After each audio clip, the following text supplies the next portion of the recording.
അപ്പോൾ ഈ clean state ഇവിടെ നിന്നൊക്കെയാണ് ഇത് സ്റ്റാർട്ട് ചെയ്യുന്നത്.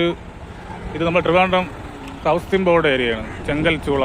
അപ്പോൾ ഇവിടെ നിന്ന് ഈ തോടിങ്ങനെ ഒഴുകി റെയിൽവേ സ്റ്റേഷൻ്റെ ആ ഭാഗത്താണ് പോകുന്നത്. അപ്പോൾ ഇതാണ് റെയിൽവേ സ്റ്റേഷൻ്റെ ഭാഗത്ത് എത്തുമ്പോഴുള്ള അവസ്ഥ എന്ന് പറയുന്നത്. ഇത് കംപ്ലീറ്റ് പ്ലാസ്റ്റിക്കാണ് വരുന്നത്, പ്ലാസ്റ്റിക് വേസ്റ്റ്. ഈ ഒരു 200 നേരത്തെ കണ്ട ഹൗസിംഗ് ബോർഡ് ഏരിയയിൽ നിന്ന് ഒരു 200 മീറ്റർ ഇപ്പുറത്ത് വരുമ്പം തന്നെ ഈ അവസ്ഥയാണ്. വെള്ളം പോലും പോകാൻ പറ്റാതെ. ഇതാണ് ഒരു ജോയി പോയ ഒരു പ്ലേസ് എന്ന് പറഞ്ഞാൽ അതിനൊരു മാറ്റമില്ല. പുതിയ എന്തൊക്കെ ടെക്നോളജിയൊക്കെ വെച്ചിട്ട് എന്തൊക്കെ ചെയ്യാൻ നോക്കുന്നുണ്ട്. മാലിന്യ സംസ്കരണത്തിന് 1ാം സ്ഥാനത്താണ് കേരളം. റെയിൽവേയുടെ സൗത്ത് സൈഡിലുള്ള ആ പാസേജാണ്. ഒരു 100 മീറ്റർ അടി കൂടെയാണ് പറഞ്ഞത്. അപ്പോൾ ആ 100 മീറ്റർ അടിഭാഗത്ത് മൊത്തത്തിൽ വേസ്റ്റ് ആയിരിക്കും. ഇവിടെ കുറച്ച് കാണുന്ന സ്ഥലമായതുകൊണ്ട് കുറച്ച് ക്ലീൻ ആക്കിയിട്ടുണ്ടെന്ന് തോന്നുന്നു. എന്നാലും പക്ഷേ സ്മെല്ലിനും ആ വെള്ളത്തിനൊന്നും ഒരു ക്ലീനും ഇല്ല. അപ്പോൾ ഇത് വഞ്ചിയൂരോട്ട് പോകുമ്പോൾ ഒരു സൈഡിലുള്ള ഇപ്പോൾ ക്ലീൻ സ്റ്റേറ്റിൻ്റെ ഭാഗമായിട്ട് ഇത് മൊത്തം പ്ലാസ്റ്റിക്കും ചവറുമായിട്ടാണ് നിറഞ്ഞു കിടന്നത്.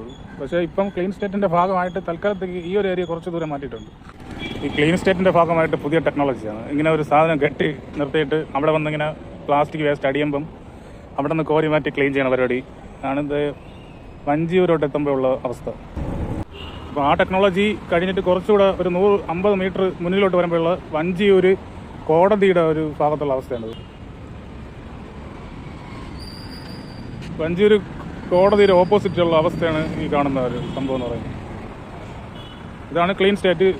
മാലിന്യ സംസ്കരണത്തിന് ലോക മാതൃകയായി കേരളം. ഈ സംസ്കരിക്കുന്ന ഇതിനകത്താണ് കേട്ടോ, ഈ തോടിനകത്താണ് സംസ്കരിച്ചിരിക്കുന്നത്.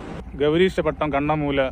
അപ്പോൾ ഈ വഞ്ചിയൂർ കഴിഞ്ഞിട്ട് ഇങ്ങനെ ഗൗരീശപട്ടം അതുവഴി കറങ്ങി ഈ ആമേഴഞ്ചൻ തോടിങ്ങനെ കണ്ണമൂല ഭാഗത്തോട്ട് എത്താറാകുമ്പോഴുള്ള അവസ്ഥയാണ്. ചാക്ക ഭാഗത്തോട്ടൊക്കെ വരുമ്പോൾ ഉള്ള വെള്ളത്തിൻ്റെ കളർ ചേഞ്ചാണ്, ഡാർക്കാണ് ശരിക്കും. ഈ ഒരു വെള്ളമുണ്ട്, ഒരു വലിയ തോട് തന്നെ ഡ്രെയിനേജിൻ്റെ അവസ്ഥയാണ്. അതാണ് ട്രിവാൻഡ്രത്ത് ഈ കരിക്കാൻ ഭാഗത്തുള്ള ഈ തോടിൻ്റെ അവസ്ഥ. ഒരു ഡാർക്ക് കളറുടെ വെള്ളം ആവണമെങ്കിൽ എന്തുമാത്രം ഇത് വേസ്റ്റ് ഉണ്ടെന്നുള്ളതാണ്.